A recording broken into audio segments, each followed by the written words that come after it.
আসসালামু আলাইকুম। আমি আজকে আমাদের সিলেটি শীতল চেপা শীতল যেটা বাসমতি সেটা দিয়ে ভর্তা বানিয়ে দেখাবো। আমি এটার মধ্যে কাঁচা শীতলটাকে বেটে রেখেছিলাম, সরিষা বেটে রেখেছি, সাথে কয়েকটা মরিচ রসুন বাটা, ওইদিকে পেঁয়াজ রসুন কেটে রেখেছি। আমি আপনাদের দেখাচ্ছি, এখানে ধনিয়া পাতাও আছে। সব কিছু আমি তৈরি করে রেখেছি। কড়াইতে আমি সরিষার তেল দিলাম পরিমাণ মতো। শুটকির ভর্তাতে যত কম তেল দেওয়া যায় ততই ভালো হয়। এখন আমি তেলটা গরম হওয়া পর্যন্ত অপেক্ষা করছি।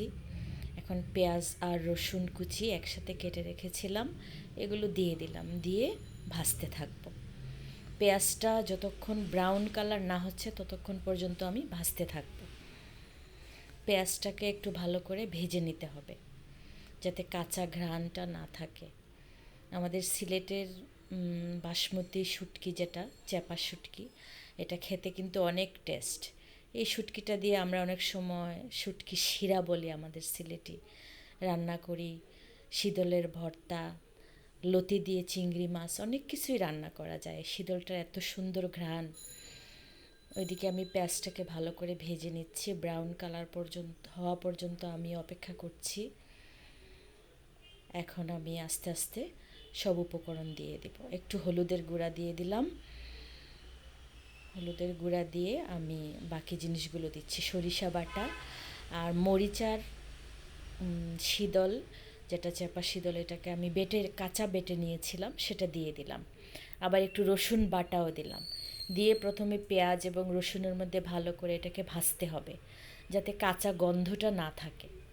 খুব ভালোভাবে আগুন লো হিটে রেখে একটু ভেজে নিতে হবে যাতে কাঁচা গন্ধটা শীতলের বের হয়ে যায়। তারপর আমি একটু সামান্য পরিমাণ মতো পানি দিয়ে এটাকে ভুনে নিব।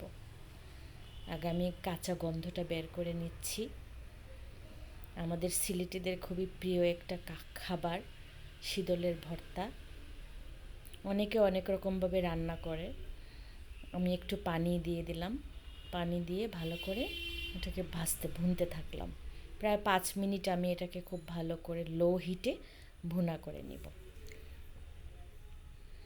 ঢাকনা দিয়ে ঢেকে দিলাম। 5 মিনিট পর ঢাকনাটা খুলে আবার দেখলাম পানিটা শুকিয়েছে কিনা।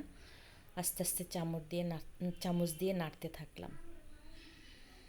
নামানোর কিছুক্ষণ আগে আমি ধনিয়া পাতা কুচি দিয়ে দিব। এই যে ধনিয়া পাতা কুচিগুলো আমি দিয়ে দিচ্ছি। নামানোর কিছুক্ষণ আগে দিলে ঘ্রাণটা সুন্দর বের হয়। নাড়া দিচ্ছি।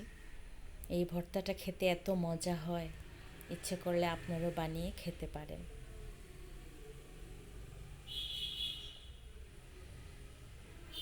নাড়া দিচ্ছি।